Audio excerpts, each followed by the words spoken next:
We are back here with the Fitness Fiasco podcast. Erik Bustillo is in the house, registered dietitian. We missed you on the last one. I know. I wish I could have been with you guys. And now we are missing Rob Silver. Yeah. Soon enough, we'll get the gang back. This is a dual thing. All right. So you do a really cool Instagram story where you do overrated, underrated, and people chime in and they ask you anything from, I've seen you do movies to concerts, right? And then, but most of the time it's mostly like nutrition, fitness type of training, stuff like that. So why don't we go over a couple of your most popular ones? So I'm going to shoot at you overrated, underrated. Yep. I'm going to tell you a topic. You're going to spit out overrated, underrated, and then give me a brief little description.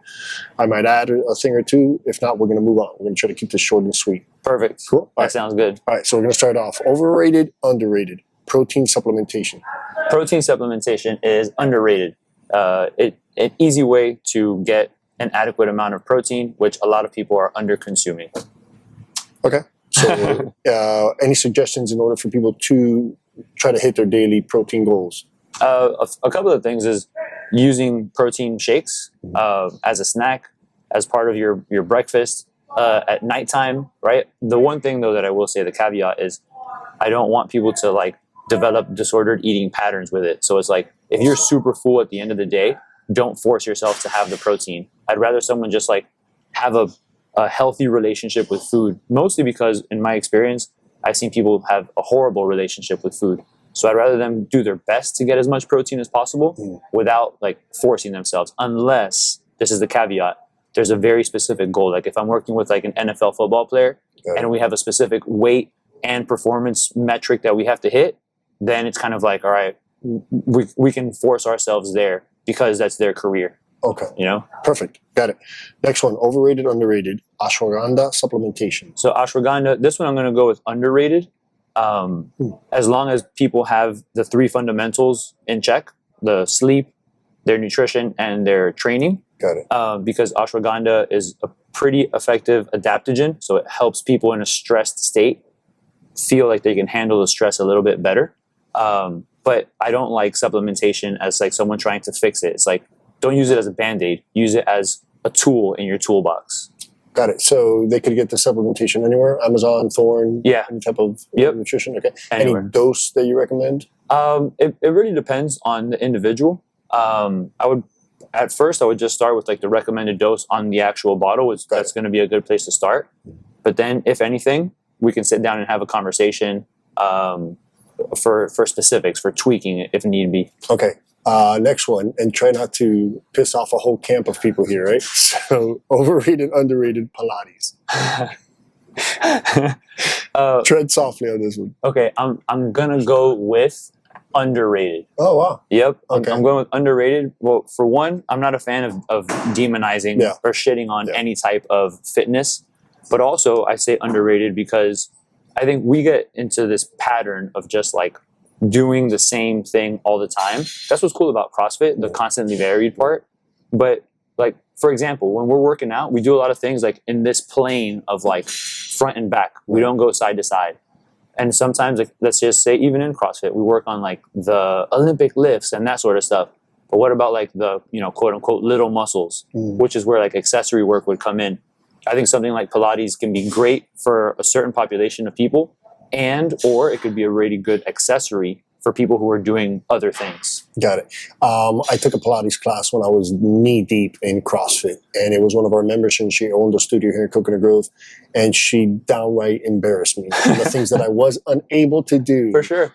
With Pilates. And she wasn't teasing me the whole time, but she definitely let it be known that this, strong CrossFitter couldn't do some of the basic stuff that these Pilates practitioners are doing. So very cool. Okay.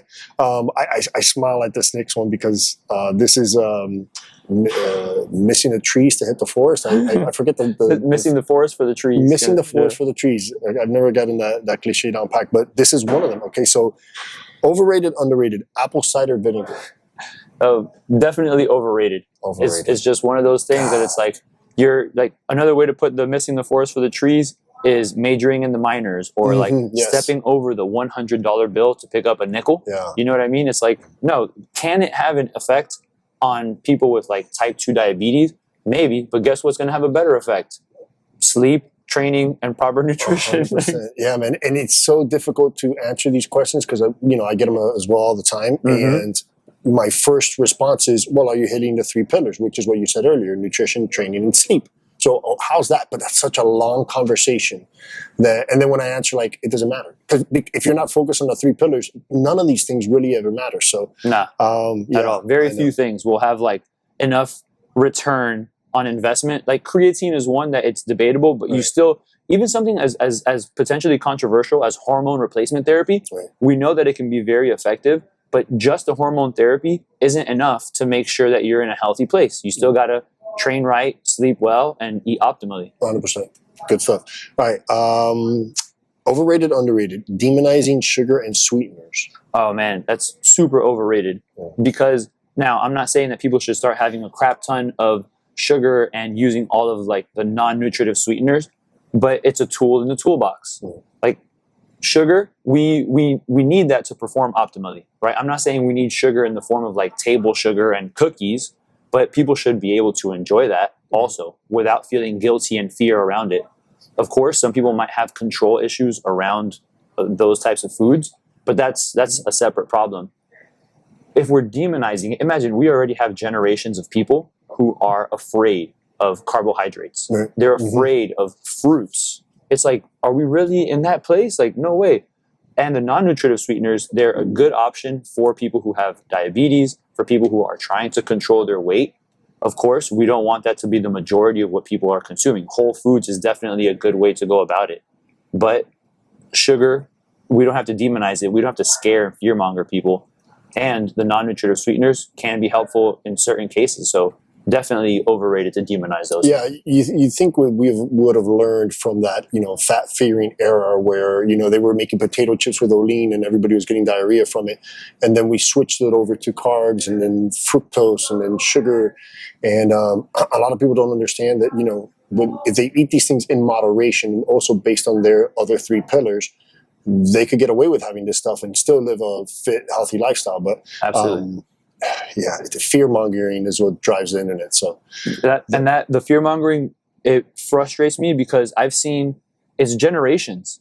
This started with like people's grandparents, and then the parents, it was passed to the parents, and then the parents to the children, and then now the children are the parents. So those new parents, and it's just like it has to stop somewhere. It's almost like, how people use generational trauma, right? This is just like generational misinformation that gets passed on, and it's like we don't need to fear rice and beans. Listen, go to any firehouse and listen to the conversation that these guys have. Yeah. And you have some people that are knee deep into these, fear-mongering, one-sided podcast that all they do is go and regurgitate it. And then they float into another station and they say, just avoid sugar, just avoid fats, or, fast for 16 hours. Like, Jesus Christ, that's such a difficult, long conversation to have that there's so many moving parts to it, but it's just so easy and simple to go, okay, I'm just going to not eat for the first 8 hours of the day and then go through that, or I'm just going to cut out all sugars or whatnot. So, and if it's not sustainable, it's not attainable. You see what I'm saying? Like, for sure. They'll do it for a couple of months, and then I see them, 2 years later when I floated to the station, and there's the rebound effect. They've gained up 25 pounds because they've gone off the deep end and they couldn't hold it on for, and this is your expertise. So. Yeah, but that's something that and to any firefighter listening or watching, bring us in to friggin' talk to your firehouse, because there's the firefighters. Dude, I was giving a presentation one time to firefighters down here, like in the South Florida area, and someone kind of tried to quote unquote call me out on using like Splenda or some sort of non-nutritive sweetener. And they're like, so you're saying that it's okay to use this carcinogen? Because I was like, it's okay if you use diet soda from time to time, not a big deal. And I was like, let's talk about how much alcohol you drink. And he was like, oh wait, don't. How about the cigars that you smoke? Legit. Let's ignore that. That's more of a carcinogen, if anything, than the potential that you could get from, and it's not even proven. Yeah. So you heard it here, firefighters, departments out there. If you want the Fitness Fiasco podcast, we'll come free of charge. Come to your station, come to your department. We'll do a live podcast in front of your members. I'll be happy to do that. And a Q&A with them. And a Q&A. That's most important. Boy, we'll get bombarded. Oh, I would love it. I would love it. You know what? I have seen a shift, though. In the 20 years of my career, I have seen a shift from the older guys that were on their way out and the way that they ate, the way that they trained, or lack of physical fitness training, I should speak, to these new guys coming in. A lot of these new guys, they're up and up when it comes to fitness. They do find time to train, and they are somewhat at least conscious of what they're eating and how they're eating. For sure. Sleep, anyways, let's stick to the subject here. But I will say, you bring up a good point, because I've been working with tactical athletes, police, fire, military, ever since I was a dietitian, which is now for well over 10 years. And I've seen that shift. The younger generation, not to poo-poo on any of like the older generation, but, and I'll never forget this, my brother is a City of Miami firefighter, and we have conversations, and him, other friends of mine that are in the fire department workforce, they say the same thing. Firefighters hate two things: the way things are and change. Yeah, 100%. It's so difficult. And I will give, in defense of the older guys as well, they didn't have the internet. They didn't have social media. They didn't have this information readily available to them. Before, I used to come into the station and we'd talk for 3 hours about nutrition. They'd pick my brain. This is early 2014, 2012, around there in that area.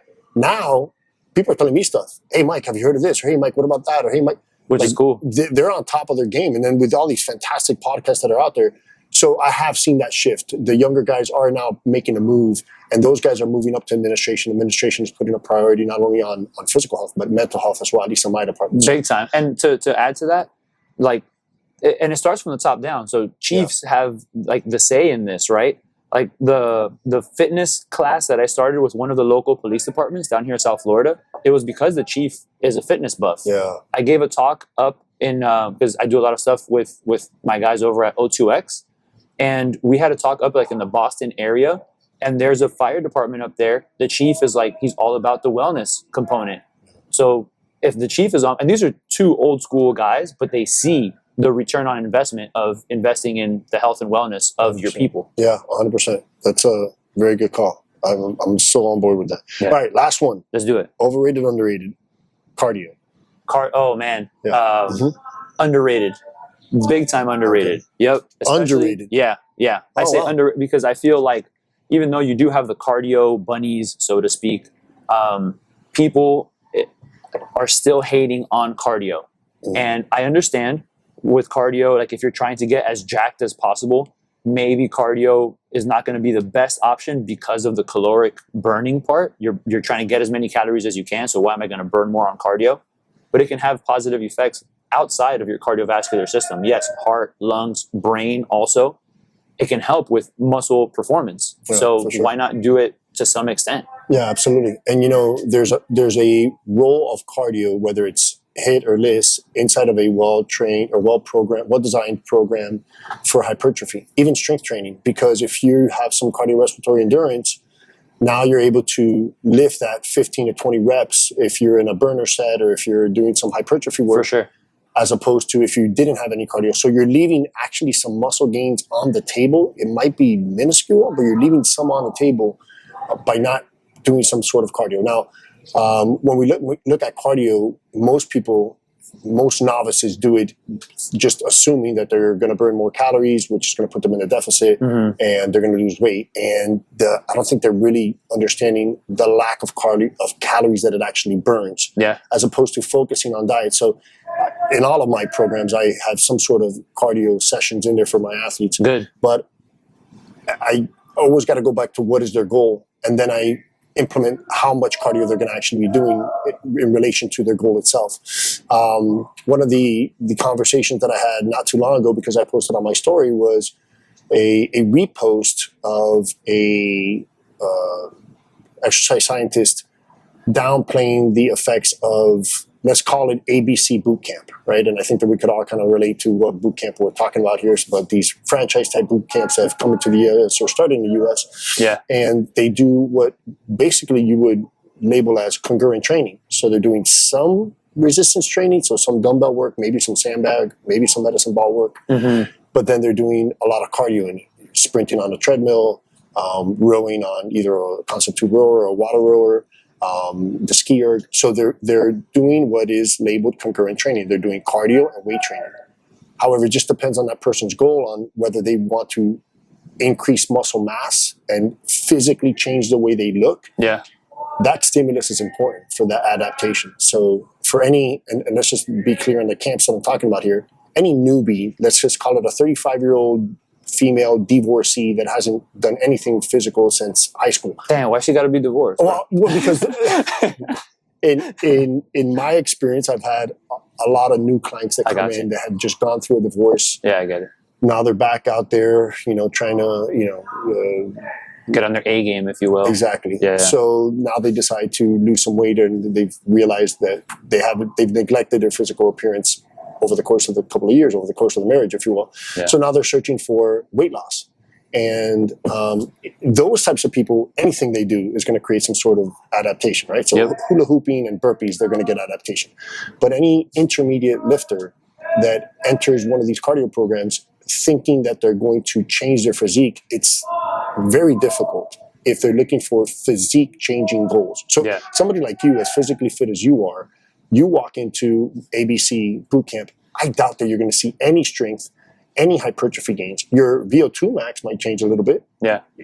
I mean, you already do a crap ton of cardio. Yeah. But physically, I'll argue that you could do that for 12 months and we won't see any larger biceps or quads or anything like that. It's just not, that's not what it's designed for. It's designed for general fitness. For sure. So the stimulus is important. So it just depends on what type of cardio the person is doing it and the reason that they're doing it for. Cardiovascular fitness or cardiovascular health. That's why I do it. I also do short bouts of high intensity cardio for jiu-jitsu. Yeah. So I find it funny that you say it is underrated because of how much hate it's gotten.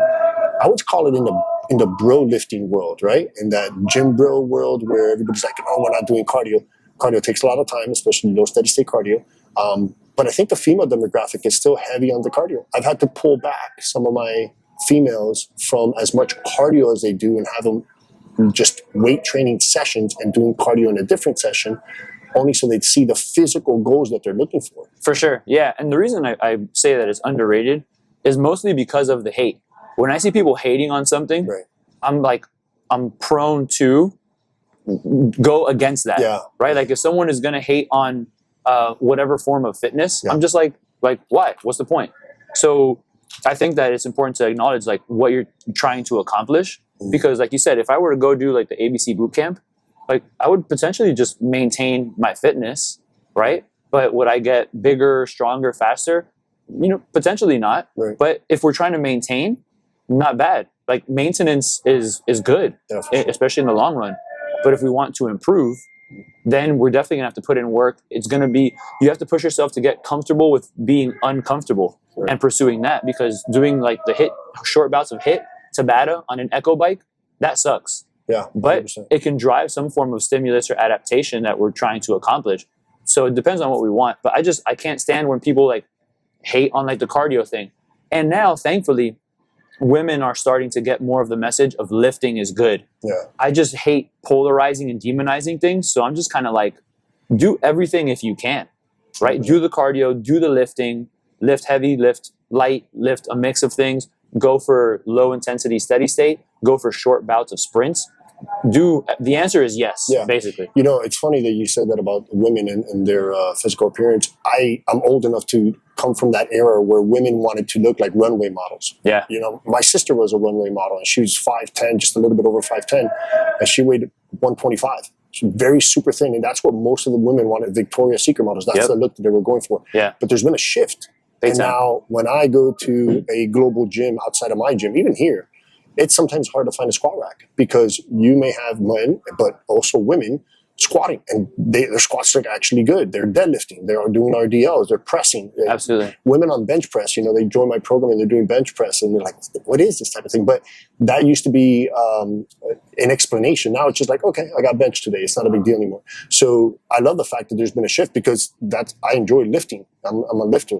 So seeing the shift from women wanting to be tall, skinny, scrawny, thin to like, I want to build my glutes and I want nice round shoulders, and how do I get my tricep head going, and I want a little waist, and it's like, okay, cool, I could work with this, and not only that, but also we know that skeletal muscle mass adds longevity. So there's health benefits as well when it comes to their physical appearance. And I think that this could be a good like lead into maybe the next podcast or one that we do in the future, because I think it's important to talk about two things there. The societal aspects of it. Like for years, women were told skinny is sexy and so on. When in reality, it should have been strong is sexy. Strong in whatever which way, right? This is my opinion. And I have some thoughts on that, things like longevity and osteoporosis and whatever else, women lifting and their relationship with their bodies and whatnot. But then we also have the aspect of longevity and supporting muscle mass for longevity, which I define it as living as well as you can for as long as you can. And like I said, I think those could be either one big podcast or like two separate topics to discuss, because there's a lot to kind of jump in on that. Let's do it. Let's make it happen. Let's get Rob back in here and, Heck yeah. And let's just get together and knock this one out. So thanks, Erik. Appreciate it. Overrated, underrated. I think people like this series, and we'll make sure to come back to it. Yeah. All right, brother. Amen. Thanks, man. Alrighty.